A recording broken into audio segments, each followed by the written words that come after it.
Wednesday, it's hump day. Wednesday, October 8th. I have some sinus issue today.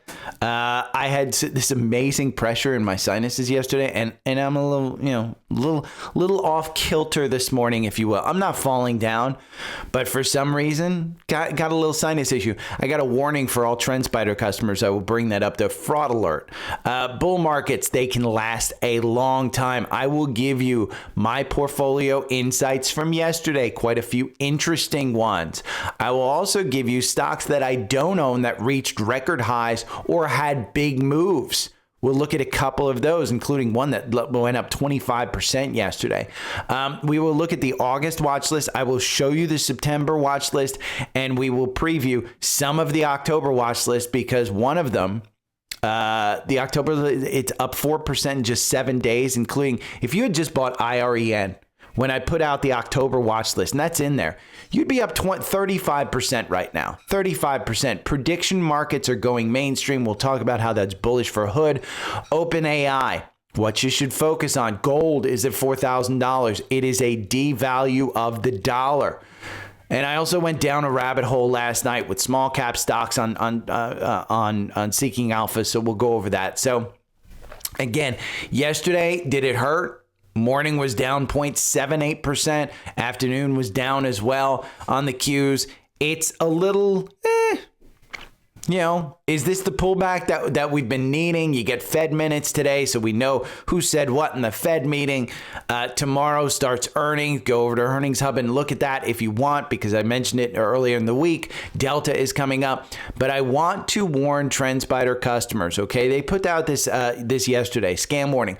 They've seen fake accounts impersonating TrendSpider and offering stock picks or financial advice. FYI, I have had this talk with TrendSpider. I said you guys should put together a portfolio like Alpha Picks so that you can do that. They don't want to do that. They do not want to give you and will never give you any financial advice. And they are very careful, even in their technical analysis on Twitter, where they don't give you, they just say, hey, GE flying like a flag. It's a bull flag. Is that going to be? And they ask ASTS, which is up like 10% this morning. They ask a Sidekick, is it a good bet?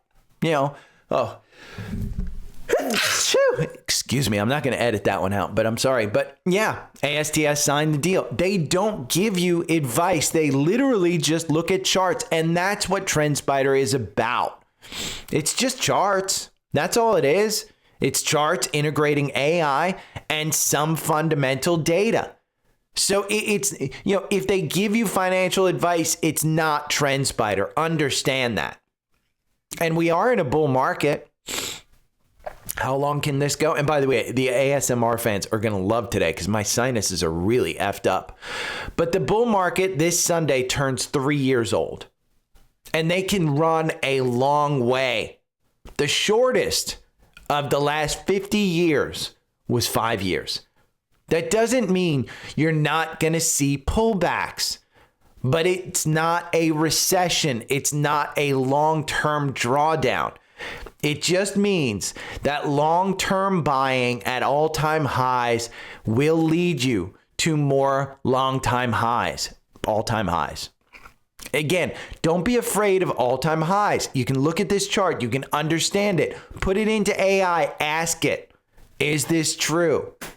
Okay, that's what you need to do. If you're getting scared and you're selling out, remember, the biggest thing I can tell you is time in the market beats timing the market. You're not going to time the top. You're going to get scared from the headlines that tell you it's overvalued. We're going to see it crash, blah, blah, blah. Make sure you have a plan. My plan has always been stay in the markets. Buy good quality stocks. Find opportunities. And take them. If you journal your trades, you will and you can repeat those trades, you will succeed in this market. And I went over on Monday Josh Brown's interview with Peter Lynch, and we said, hey, 3 things you can learn. And I even published the episode down here, 3 legendary investing lessons from Peter Lynch. I went into AI and I summarized it for you. Here yesterday on CNBC, Josh Brown went over his interview with Peter Lynch and what they learned.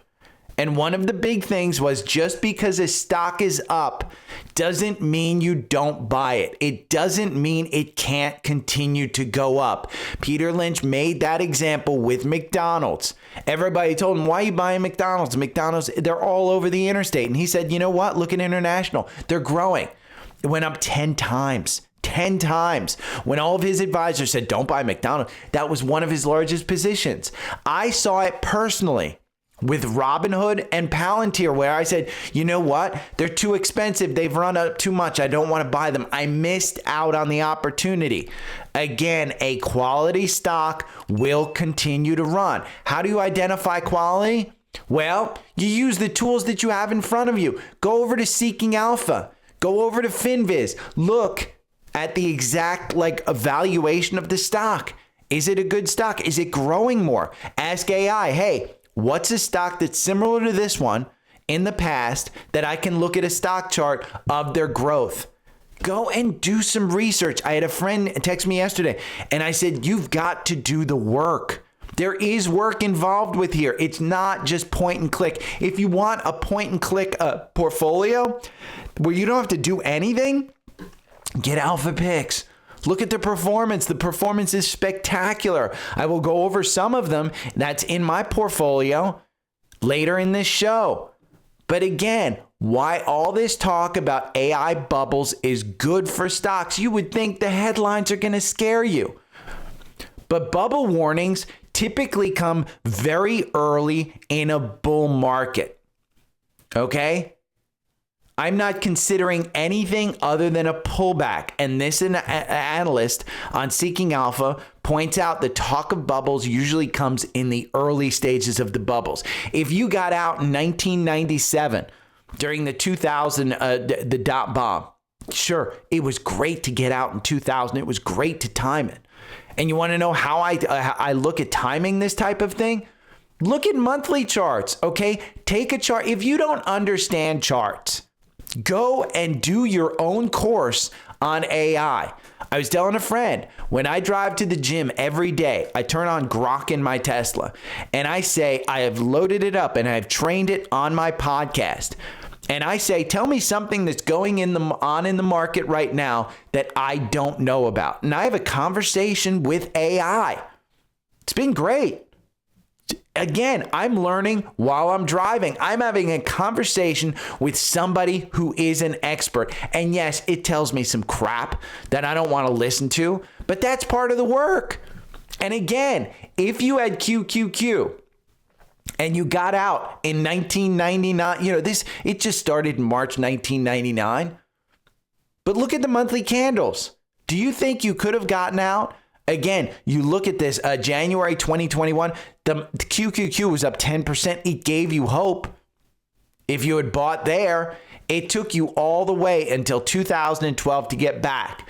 That is something that, again, in Peter Lynch's discussion with Josh Brown, he says he doesn't think that this type of thing is going to happen because there's too many indications.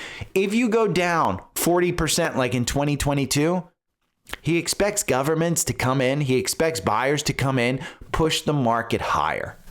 That's what he expects. And I continue to think that this type of drawdown in 2021 to 2022, this was telegraphed.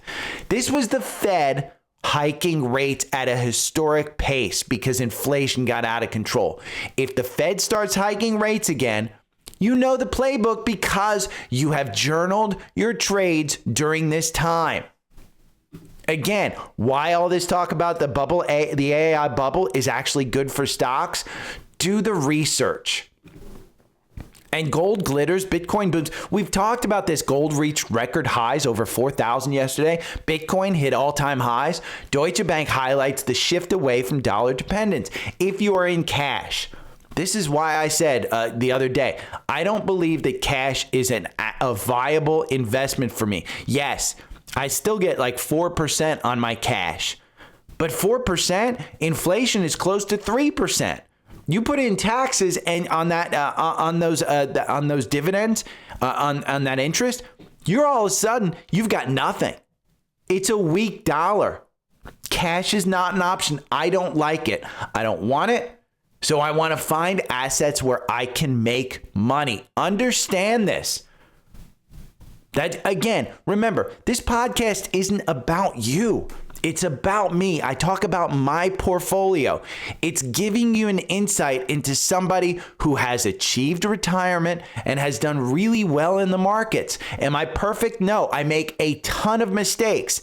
And maybe not pulling my money out during a quote unquote bubble is a mistake. You just never know. But Ken Griffin talks about it here. Gold's at record highs. Bitcoin, the appreciation and other dollar substitutes. He's basically telling you cash is not good. Inflation is going to eat away at your cash, and all of these other investments are meant to make your money work for you. So what can you count? Let's talk about pullbacks and what leads to downturns. Again, if you're scared, you won't want to see, you won't see in a day a 10% pullback. You just won't see it. So a daily chart isn't going to tell you that a downturn happened. You won't see it in a week because we've seen 4 and 5% pullbacks in a week. And did it lead to months of pullbacks? No. Fundamental data is not going to tell you we're in for a 40% downturn. We've seen it. Fundamentals just don't tell you. So stop using Seeking Alpha. You can use Seeking Alpha all you want. But my guide to you is to find a charting program and to find a strategy that works. And that's why I like TrendSpider. That's why I like charts. Take the time to learn charts. Don't sign up for TrendSpider and think, oh, it's going to teach me everything I want to know about technical trading. It's not. This is what basically TrendSpider has training wheels. Okay, so for somebody who doesn't know how to ride a bike, this is going to teach you how to ride a bike really easily. But is it worth $1,000 or $800, whatever you pay for the yearly subscription to learn where you can get a free technical tool? For years, I used Fidelity Active Trader Pro, and I used Thinkorswim, and I used E-Trade's charts. Again, I learned on those tools. The reason you step up to TrendSpider is A, to save you time and get you better data analysis. Now I can't live with TrendSpider. But again, if you want to know when we're going into that 40% downturn, look at 2008, look at 2022. And it doesn't hurt to just buy on the way back up. But if you're afraid of something falling and you want to time the market, use longer term charts to tell you exactly what's going on. And TrendSpider, you can even do quarterly charts. And on QQQ, look at that. Where are you getting out? Because the only quarter is 2008 that I see that was bad. 2000, it hurt. If we're in a bubble and we're going to get something like this again, it's going to hurt. But why an AI land grab environment puts stocks valuations in a frenzy? Again, this is Karen Finnerman. She goes over this and she discusses why all of these AI stocks get into a frenzy. And Peter Lynch doesn't own any AI stocks. Do you think he's afraid of that? No, he's not. So let's go over my portfolio because that's what I did yesterday. And first one I saw, AppLovin. It was a buy the dip moment. Want to know why? Because the SEC came out and they said, you know what? We don't see anything, but the 4-hour algorithm got you out with a 40% gain. That's great. It's probably going to take a day or two to get back in. Now in pre-market, AppLovin is up 1% at 637. Where's the top at? 732. And Sam points it out here. It bounced 17% after Citi calls the SEC probe a long-term buying opportunity. And then Seeking Alpha posted this. Oppenheimer doesn't expect much from the SEC inquiry. We've seen this in 2 other short reports where it came out and the company says, you know what, we're not doing this. And so is the SEC going to find something different? Maybe. But again, you're going to have to deal with that volatility. I had 3 alpha pick stocks yesterday alone that were up 4%. One of them I've been actively trading, and I mentioned earlier this week. I will give you that. Go back and look at what I mentioned in alpha picks earlier this week. It was up 4% yesterday. I'm not going to give it to you today. Do the work. Do the work. Understand exactly what it is. Netflix. I told you that Netflix, at this point, it's got to buy here at $11.91.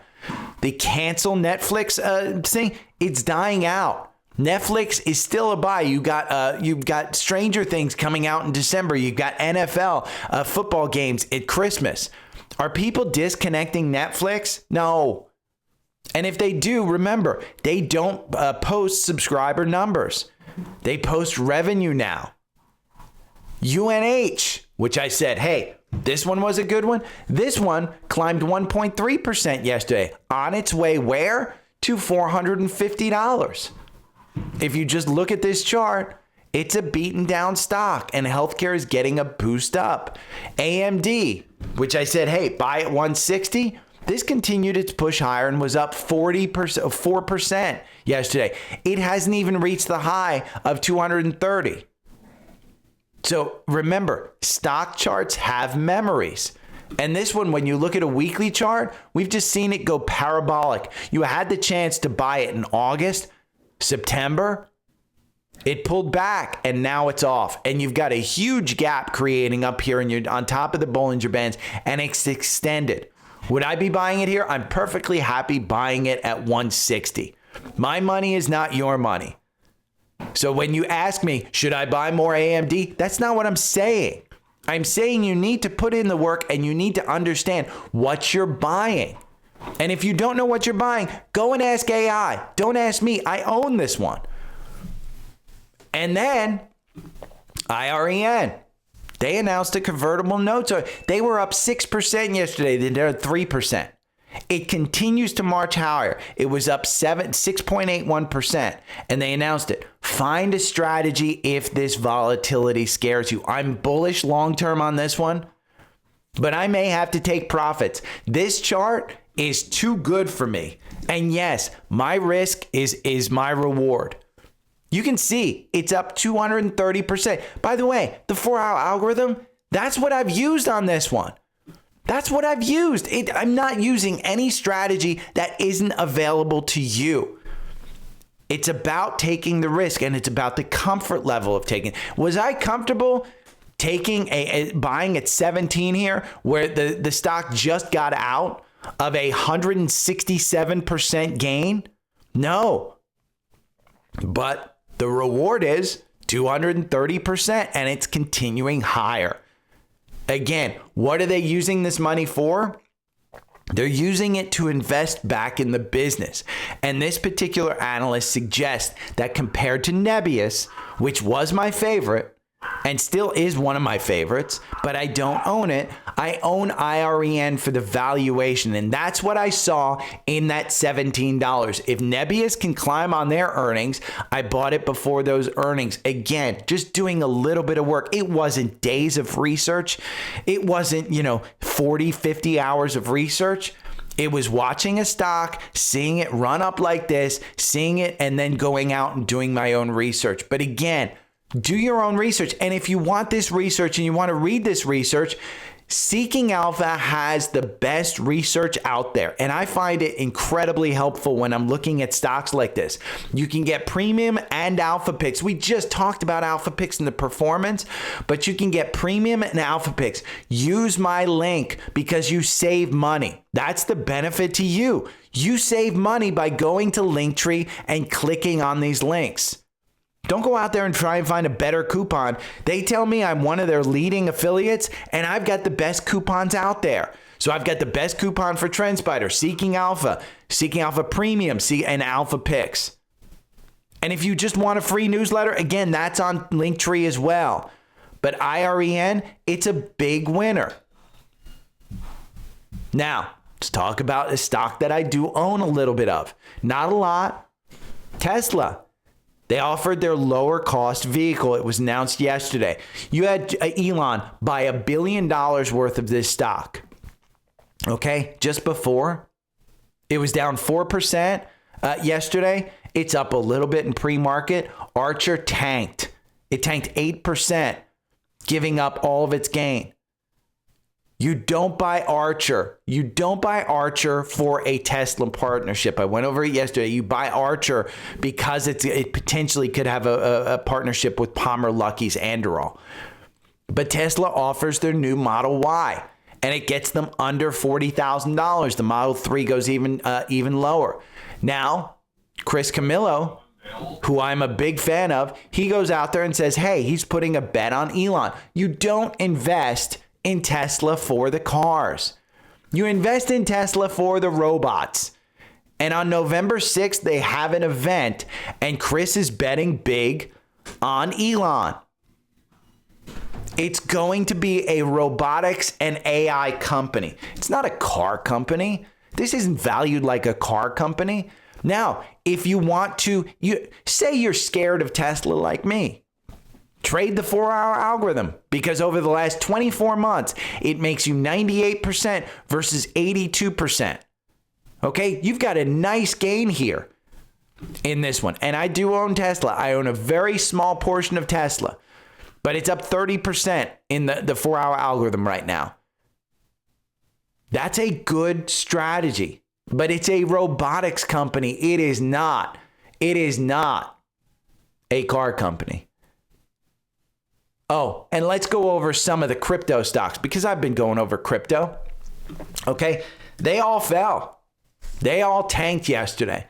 BMNR under 60. Under 60. This one was down, let's say 8% yesterday in the morning. This one was down. IBIT was down. ETHA was down. Coin were hit hard again. My thesis is not to trade these. My thesis is to add and build positions. So am I worried about that yesterday? My BMNR stake is up 32% as a whole, even with yesterday's drop. When will I add more? I will add more on the 4-hour algorithm. Again, these are pretty good gains, 45%, 12%. And then you got in here at 57 and you're trading in pre-market at 60. It's up 2%. I'm playing catch up in my portfolio. This is the overall thesis. QQQ, just to give you an idea. Okay, I track against QQQ. That's what I want to see. And year to date, QQQ is up 18%. That's the index I track. I'd have to double my gains in my portfolio year to date. Had I just bought QQQ and done nothing else, I'd be up 18%. I am playing catch up. The main reason, it's because of my large allocation to Apple. And am I worried about it? No. Apple is one that I still believe in. I'm getting less belief in it, but I still believe in when this goes down and starts to tank, they just seem to come back. It's a safety net, but year to date, it's only up 2%. AlphaPix year to date, by the way, is up 32%. So my AlphaPix portfolio is only up 16%. I'm underperforming the AlphaPix in my AlphaPix portfolio. Want to know why? Because I bought AlphaPix big over the last 2 months. So I haven't enjoyed the 32% year-to-date AlphaPix gain. But next year, as I start to add to that portfolio, maybe I'll actually catch up to them because I'm trading it actively. Stocks I don't own that hit record highs. Rocket Lab. If you're following on Savvy Trader, Hamid basically posted yesterday, I am keep selling Rocket Labs just because it continues to become too large in my portfolio. He's doing portfolio management. And he even said it keeps setting new record highs. And yes, Rocket Labs was up 5% yesterday. New record high. And FYI, it's up 5% in pre-market. Another record high.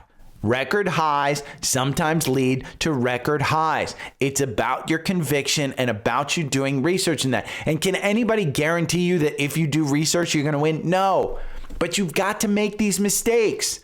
Another one that I'm big on, Oracle's documents show financial challenges of renting out NVIDIA chips.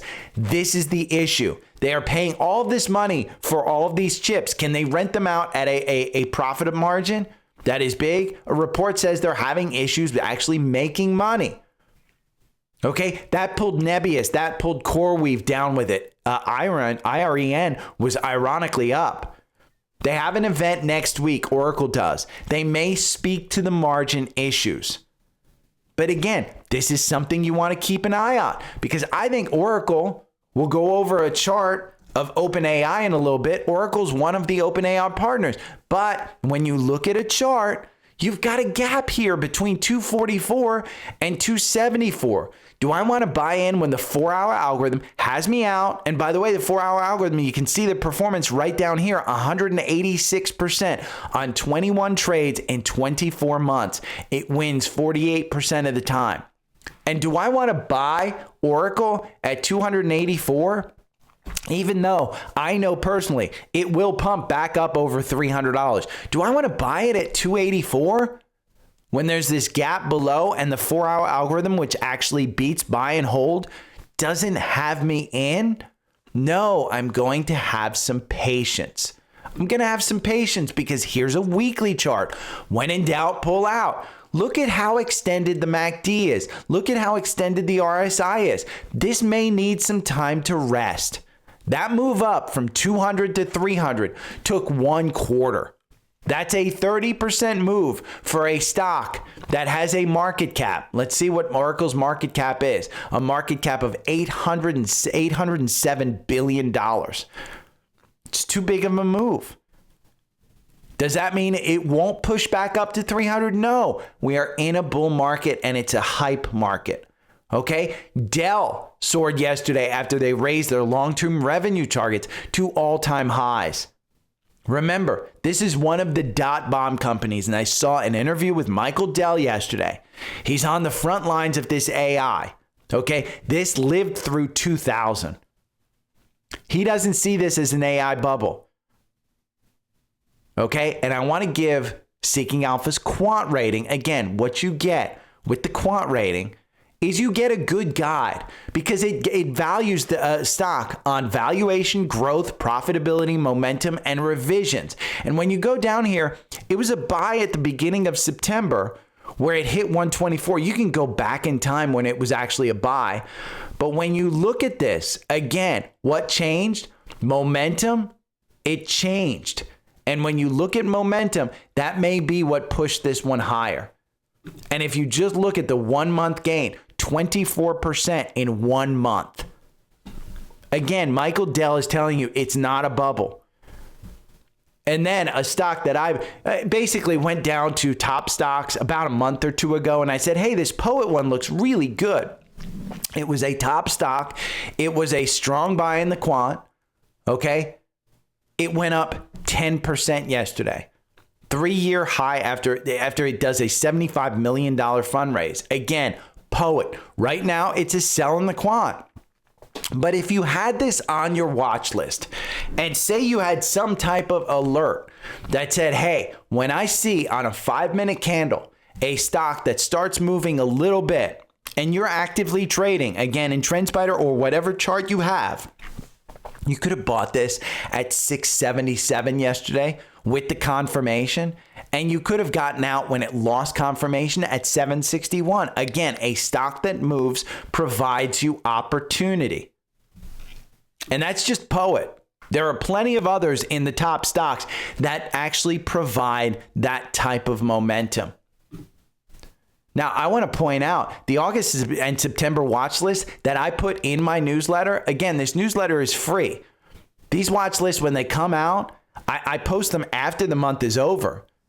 But just look at August, okay? I usually buy one stock, one share of each stock, and I put it in so I can track it. It's up 21% since it was published, okay? August since publishing, up 21%. It includes Nebius.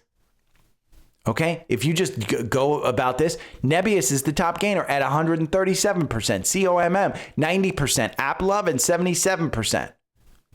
So the August watch list is doing really well. Want the September watch list? It's up 19.24% since it was published. The top total gainer, Open Door 107. I said it was a YOLO one. But if you bought it on the day I published this watch list, you're up 107%. Western Digital, which is a great stock with great revenues. That's not YOLO. That's up 51%. Hood is up 40%. So again, that's the September watch list. The October watch list is published. It is right here under the paid section. Okay. And I'll give you just an idea. IREN was on this watch list as well.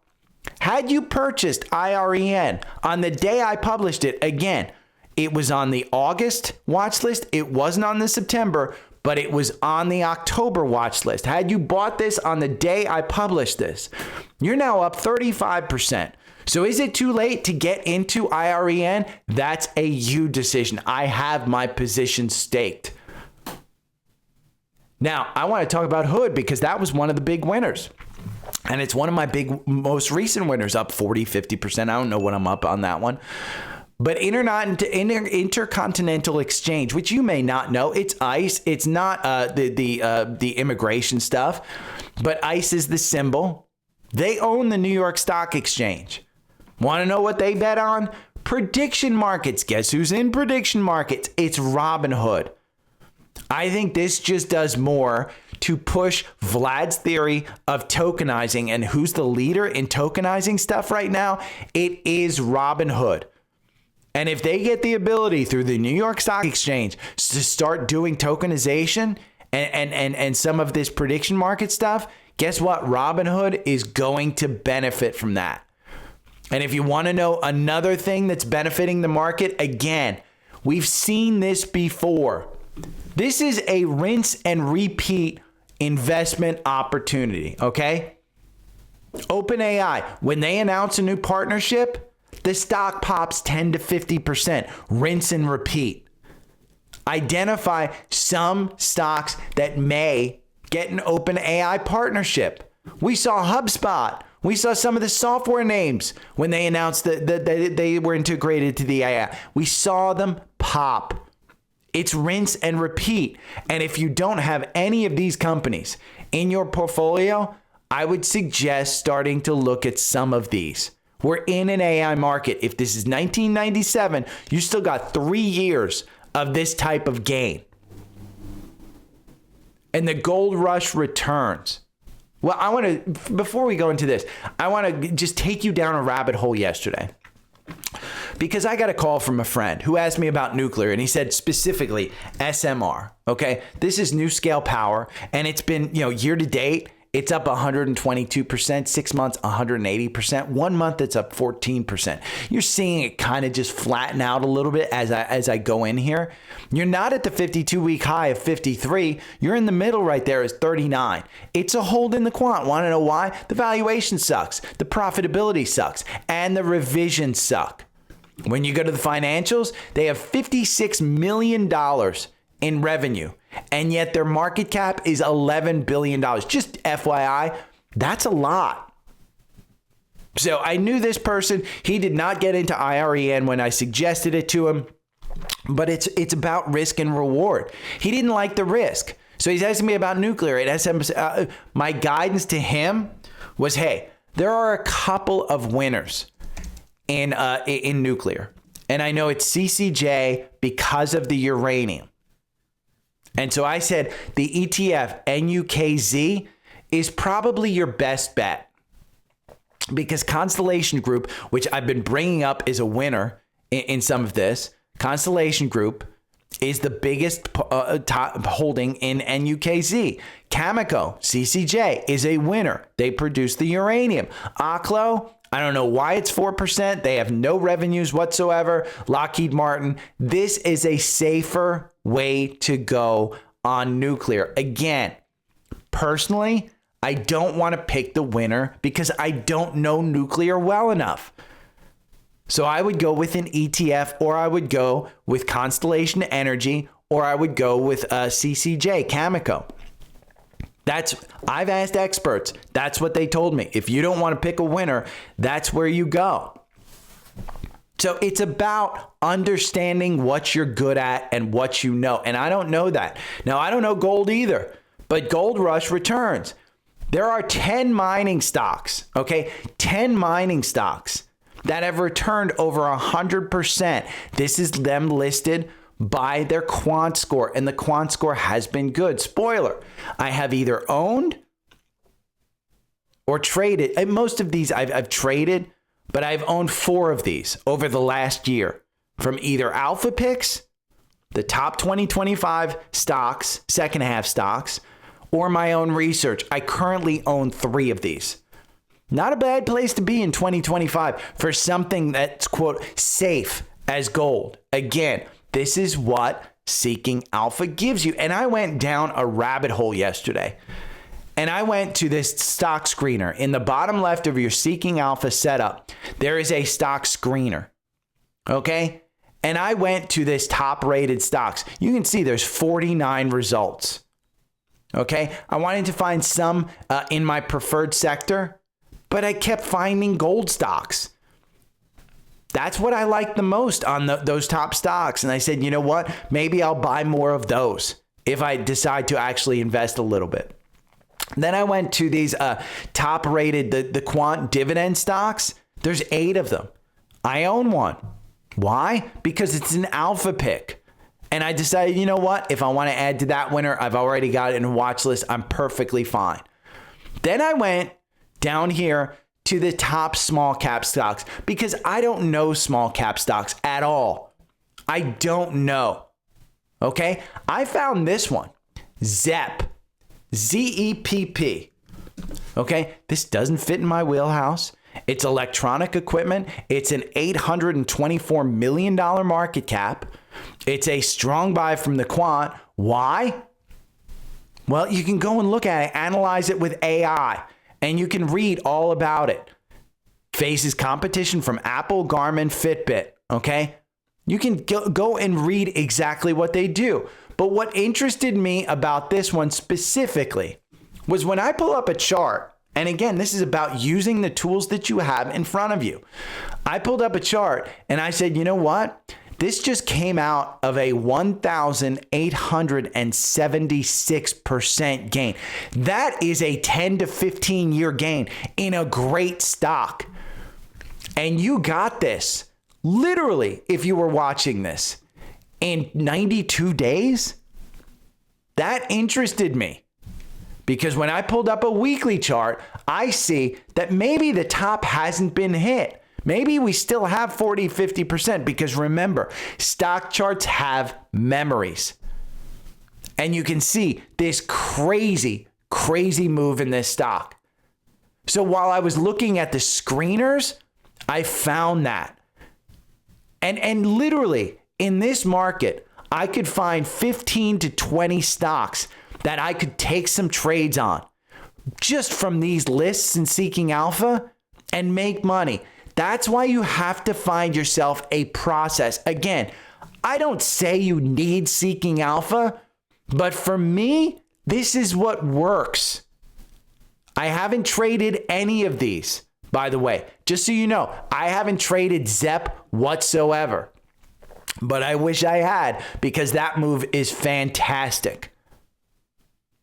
But my process is my process. I am currently very happy with my portfolio. So I am looking for that A+ setup to try and add more money in or take money away from one of my winners. I just went over my Fidelity portfolio right before I started recording this. And I realized I don't have any losers. The one loser that I have, and I brought this up, PSIX. And want to know why? Because it's one of the top second half stocks from Seeking Alpha. And I just started adding to it as it's starting to downturn. Now, was that smart? Probably not. But let's pull up the 4-hour algorithm on PSIX and let's take a look at it. Because right here you can see 10% gain. I tried to time it. I just did it poorly. So I thought it was going to come back up off of this 50-day. I bought it. I am willing to hold on to this. Want to know why? Because it's got pretty good fundamentals. It's not a crazy stock. And you can see I've got notes on this one. The support is 78.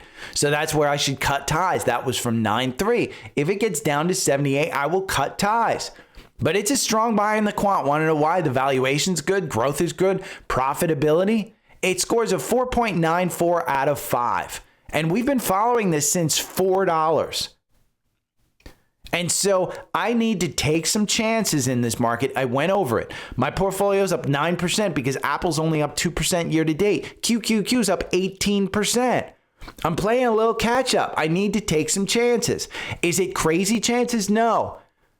I'm just trying to hit some singles in this. I'm not trying to hit home runs.